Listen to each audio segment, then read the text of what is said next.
ನಮಸ್ತೆ ಎಲ್ರಿಗೂ. ಹಾಗೆ ಅಗ್ನಿವೀರ್ ಅಪ್ಲಿಕೇಶನ್ ಹಾಕಬೇಕಂತ ಅಂದ್ಕೊಂಡಿರೋರಿಗೆ ಒಂದು ಗುಡ್ ನ್ಯೂಸ್ ಇದೆ, ಹಾಗೆ ಒಂದು ಬ್ಯಾಡ್ ನ್ಯೂಸ್ ಇದೆ.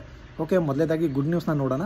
ಗುಡ್ ನ್ಯೂಸ್ ಏನಂತಂತಂದರೆ, ಆರ್ಮಿ ಒಂದು ಅಫಿಷಿಯಲ್ ಫೇಸ್ ಇದೆ ಫೇಸ್ಬುಕ್ಕಲ್ಲಿ, ADGP ಅಂತೇಳಿ. ಅದರೊಳಗಡೆ ಅನೌನ್ಸ್ ಮಾಡಿದ್ದಾರೆ, ಆರ್ಮಿ ಅಗ್ನಿವೀರ್ ಅಪ್ಲಿಕೇಶನ್ನ ಬಿಡ್ತೀವಿ ಅಂತೇಳಿ, ಕಮ್ಮಿಂಗ್ ಸೂನ್ ಅಂತೇಳಿ ಕೊಟ್ಟಿದ್ದಾರೆ. ಹಾಗೆ ಯಾವುದೇ ಒಂದು ರೀತಿಯ ಒಂದು ಡೇಟ್ ಮೆನ್ಷನ್ ಮಾಡಿಲ್ಲ. ಇವತ್ತು ಬಿಡ್ಬೋದು, ನಾಳೆ ಬಿಡ್ಬೋದು, ಈ ವಾರ ಬಿಡ್ಬೋದು, ಒಟ್ಟು ಅಪ್ಲಿಕೇಶನ್ ಬಿಟ್ಟೇ ಬಿಡ್ತಾರೆ. ನೋಟಿಫಿಕೇಶನ್ ಅನೌನ್ಸ್ ಆಗಿದೆ ಅಂತಂದರೆ ಈ ತಿಂಗಳ ಒಳಗಡೆ ಅಪ್ಲಿಕೇಶನ್ ಬಂದೇ ಬರುತ್ತೆ. ಸೊ ನೀವು ತಯಾರಾಗಿರಿ.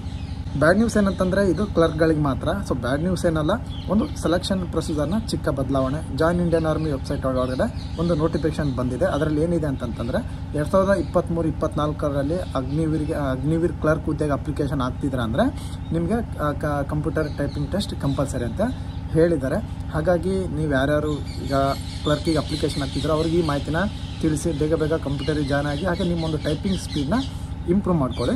ಬೇರೆ ಜಾಬ್ನ ಕ್ಲರ್ಕ್ನ ಹುದ್ದೆಗೆ ಮಿನಿಮಮ್ ಅಂದರೆ 30-45 ವರ್ಡ್ ಪರ್ ಮಿನಿಟಲ್ಲಿ ಸ್ಪೀಡ್ನ ಕೇಳ್ತಾರೆ, ಟೈಪಿಂಗ್ ಸ್ಪೀಡ್ನ. ಹಾಗಾಗಿ ನೀವು ಸ್ವಲ್ಪ ಟೈಪಿಂಗ್ ಸ್ಪೀಡ್ನ ಇಂಪ್ರೂವ್ ಮಾಡ್ಕೊಳ್ಳಿ. ಇದ್ರ ಬಗ್ಗೆ ಒಂದು ಪೂರ್ತಿ ಮಾಹಿತಿನ ಯೂಟ್ಯೂಬ್ ಚಾನಲ್ಲಿ, ಮಾಂತು ನೇಷನ್ ಲವರ್ ಯೂಟ್ಯೂಬ್ ಚಾನಲಲ್ಲಿ ಹಾಕಿರ್ತೀನಿ. ಜೈ ಹಿಂದ್.